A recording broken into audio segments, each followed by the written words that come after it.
E égale MC2, CQFD, Eureka, Eureka. Ne tenez pour certain que ce qui est démontré, Newton. Bon, c'est bien joli tout ça, mais concrètement, ça donne quoi? Eh bien, vous allez en avoir un petit aperçu tout de suite à l'abbaye de l'Épau pour la fête de la science. Suivez-moi. Alors, nous voici arrivés à l'abbaye de l'Épau. Je suis avec Anne Lesèvre. Anne Lesèvre qui est la directrice de Maine Science. Bonjour Anne, ça va bien? Bonjour, ça va très très bien. Alors, expliquez-nous un petit peu quel est le fond de cette manifestation qui est gratuite. Je le rappelle, c'est très important. Donc, une mise à disposition pour les gens gratuitement. Une manifestation gratuite et ouverte à tous aussi, que ce soit plus petits comme les plus grands, parce que ce n'est pas une manifestation exclusivement pour les petits. Donc, Village des Sciences, il y a énormément de choses à voir. Il y a un certain nombre d'acteurs qui présentent des stands avec des animations, des expériences, des objets peut-être un peu insolites. Et puis, on a un certain nombre d'activités qui viennent rythmer aussi le week-end, parce qu'il en faut pour les petits, mais aussi pour les plus grands. Donc, on a des activités qui sont pour toute la famille, des activités qui sont un peu plus pour les petits, un peu plus pour les ados. Donc voilà, une variété d'approches et de thématiques tout au long du week-end. Il y a des choses très concrètes, du manuel, mais il y a également du numérique. Oui, effectivement, on a des ateliers pour les jeunes de 8 à 12 ans afin de leur permettre de découvrir ce qu'est le code informatique avec le logiciel Scratch. Le gros avantage du logiciel Scratch, c'est que c'est un logiciel qui a été conçu par le MIT et qui est validé par l'Éducation nationale et qui est gratuit. Donc en fait, les parents viennent avec leurs enfants découvrir le logiciel avec nous et puis ils peuvent repartir chez eux et chez eux le télécharger pour continuer la découverte. Alors, il y a évidemment des gens qui sortent de leur laboratoire, mais pas que, il y a aussi des associations, ça tourne, c'est large en fait, ça tourne autour de la nature, de la science à proprement parler, de la chimie. Oui, on a effectivement les laboratoires qui sont présents, donc on a nos chercheurs qui viennent s'adapter aussi au public qu'ils côtoient, donc avec des thématiques de la chimie, de la physique, de l'informatique, mais aussi des associations. On a des musées, on a le musée de Malicorne, on a Carnuta qui vient, et puis on a des associations comme les Petits Débrouillards, Maine Science qui présentent aussi des expériences, des animations sur des thématiques. Effectivement, on part de l'astronomie jusqu'à la biologie, jusqu'à la découverte des dinosaures qu'on verra tout à l'heure. Alors justement, on va aller faire un petit tour, on va aller voir quand même des expériences à proprement parler pour que ce soit vraiment parlant pour nos téléspectateurs et téléspectatrices. Il y a aussi 2 planétariums. Exactement, cette année, on a toujours une forte demande au niveau du planétarium. Avant, il y avait que le planétarium de Maine Science et il y a le club d'astronomie de l'Université du Maine qui a aussi un planétarium et qui est venu ce week-end pour pouvoir satisfaire le plus grand nombre de visiteurs. Donc on a 2 planétariums avec des animations toutes les heures. Alors là, ce que je vous propose, c'est qu'on aille voir une expérience. Je crois qu'il y a Aurore qui nous apprend à faire un nuage, si j'ai bien compris, c'est ça? Tout à fait, c'est le laboratoire, c'est une de nos fidèles chercheuses qui participe à la fête de la science depuis de nombreuses années et qui fait partie du laboratoire BIOS à l'Université du Mans. Alors là, elle est en train de faire une démonstration pour des enfants. Donc on va voir comment se crée un nuage et elle nous expliquera ensuite tout le processus. Je vais aller la voir. Bonjour Aurore. Alors expliquez-nous ce que vous êtes en train de faire. Alors on va faire un nuage, mais un nuage en bocal. Un nuage en bocal. Alors ça nous interpelle tout ça. Ah bah j'espère bien. Alors, on est là. vous expliquer le processus. Oui, on va démarrer si vous voulez. Oui. Donc pour faire un beau nuage, qu'est-ce qu'il nous faut? On l'a dit tout à l'heure. Il nous faut de l'eau chaude. Donc c'est de l'eau dite liquide. Et qu'est-ce que tu m'as dit? Qu'il y avait aussi de l'eau? Et de l'eau gazeuse que l'on ne voyait pas. Donc, hop, on agite.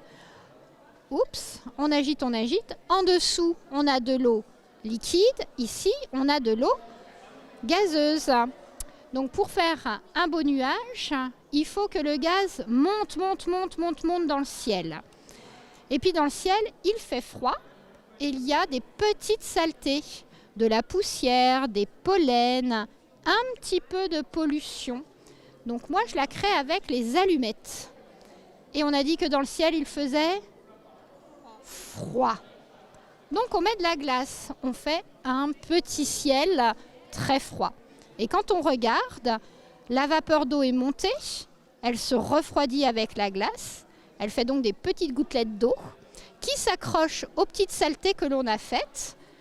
Quand on ouvre ici, rien ne se passe. Quand on ouvre ici, on a un nuage. Voilà, on a fait un nuage en bocal. Extraordinaire. Merci beaucoup Aurore pour cette démonstration. Merci à vous. On va continuer notre petit tour.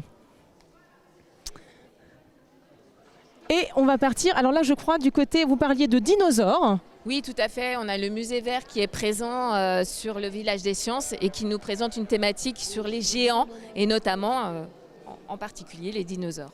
Intéressant. Alors je crois que nous avons... Comment s'appelle notre expert C'est Philippe. Philippe qui va nous parler de son expérience avec les géants. Très bien. Bonjour Philippe. Alors expliquez-nous un petit peu tout ce qui se passe ici. J'ai l'impression que ce sont presque des fossiles. Alors ce sont des fossiles. C'est une exposition du musée vert qui présente les fossiles, mais alors si possible géants, bien que tous les dinosaures n'étaient pas géants. Par exemple, vous en avez un là qui a une taille tout à fait modeste, une taille de poulet. Et à côté, vous en avez un qui a des plumes. Donc première chose que l'on raconte, c'est que les oiseaux descendent des dinosaures carnivores.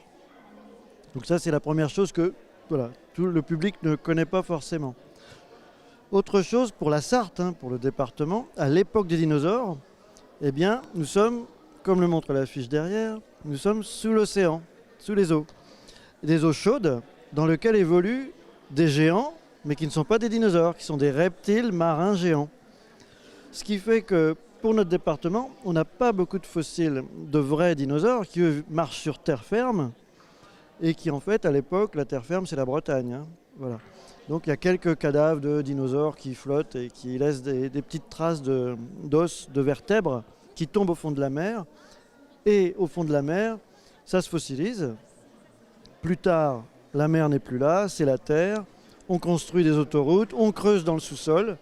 Et le sous-sol, c'est le sous-sol marin. Et on trouve donc des fossiles marins. Donc en Sarthe, nous étions sous l'eau. Tout à fait. C'est vraiment une eau tropicale, puisque vous voyez, les continents n'étaient pas au même endroit qu'aujourd'hui. L'Europe, donc la France, c'était un archipel d'îles. Donc vraiment un monde complètement différent par rapport à l'actuel. Et c'est normal, c'est des périodes qui évoquent, voilà, c'est Jurassique, Crétacé, donc voilà, c'est des centaines de millions d'années. Voilà, c'est des temps géologiques, c'est-à-dire on est au-delà de la préhistoire, c'est vraiment extrêmement vieux. C'est une époque où il n'y a pas de baleines dans la mer, faut être bien clair là-dessus. On ne reconnaîtrait pas la faune par rapport à celle d'aujourd'hui, sauf peut-être quelques coquillages qui existaient déjà, des moules, des huîtres, des oursins, ça existait. Mais tous ces coquillages, eux-mêmes, vont faire comme les dinosaures classiques, ils vont disparaître, tels les ammonites, qui sont des coquillages qui s'éteindront en même temps que les dinosaures. Merci beaucoup Philippe.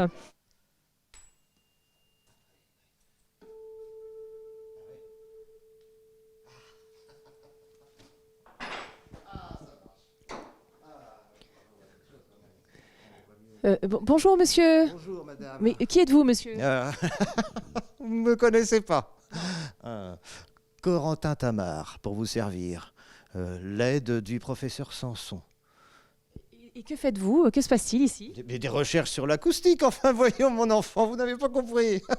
Mais c'est trop simple. D'abord, je fais teinter un premier diapason, comme ceci. Oui, ça fonctionne très bien. Je le mets sur la caisse de résonance. On l'entend, mais dès que je le retire, on n'entend plus.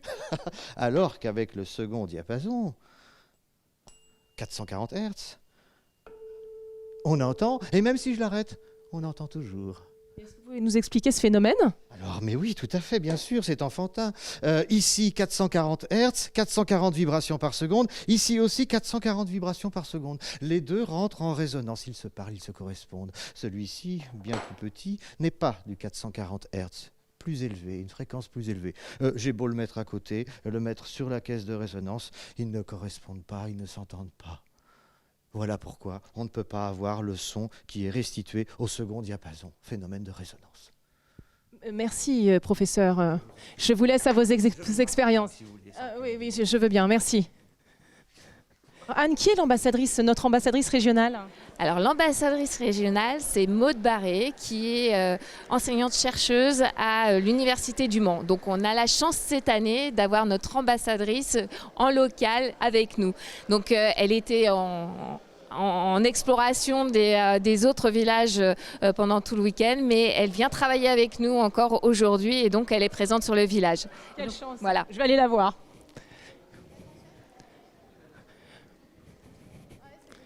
Bonjour Maude, qu'est-ce que vous faites?